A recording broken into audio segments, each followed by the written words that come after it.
पुणेकरांवरील पाणी कपातीचे संकट तूर्तास टळले। पुणे शहराला खडकवासला धरणातून पाणी पुरवठा होतोय। गेल्या वर्षीच्या तुलनेत 3 टीएमसी पाणीसाठा कमी आहे। आजच्या बैठकीमध्ये पाणी कपातीचा निर्णय होईल याची शक्यता वर्तवण्यात येते, मात्र ती तूर्तास टळली, त्यामुळे पुणेकरांना दिलासा मिळाला। मध्य रेल्वेवर 10 जलद उपनगरीय गाड्यांच्या फेऱ्या वाढवण्याचं नियोजन सुरू आहे।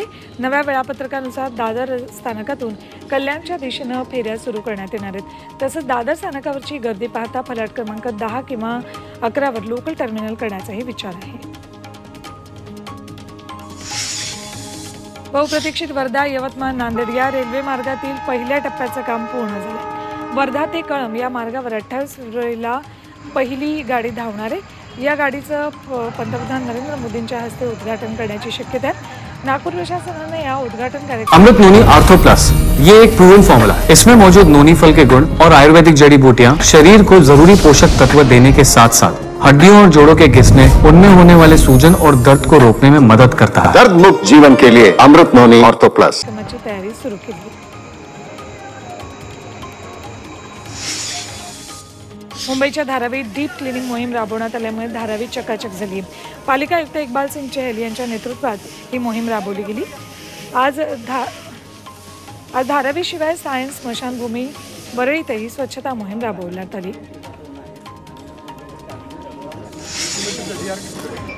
एकीकडे महाराष्ट्रात तापमानाचा पारा वाढत असताना पुण्यातील शिरूर मात्र गारठले।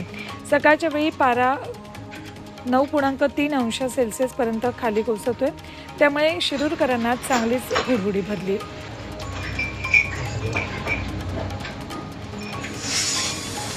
जम्मू काश्मीरच्या गुलमर्गमध्ये बर्फवृष्टीनंतर पर्यटक स्कीइंगसाठी दाखल झाले। या ठिकाणी 2 दिवसापूर्वी हिमस्खलन झालं होतं, त्यात एका परदेशी पर्यटकाचा मृत्यू झाला होता।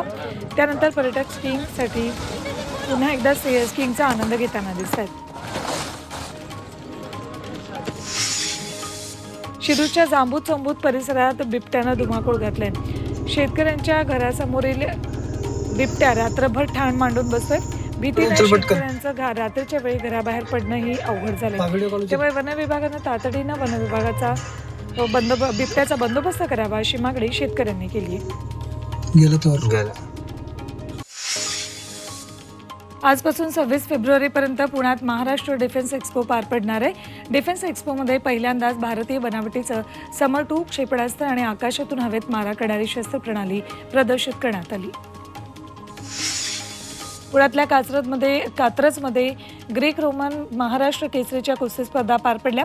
यात 130 वजनी गटातील कुस्ती अवघ्या 51 सेकंदात मारत पैलवान संग्राम बाबर याने इतिहास घडवला, तर साहिल मोळ हा ग्रीको रोमन उपमहाराष्ट्र केसरी ठरला।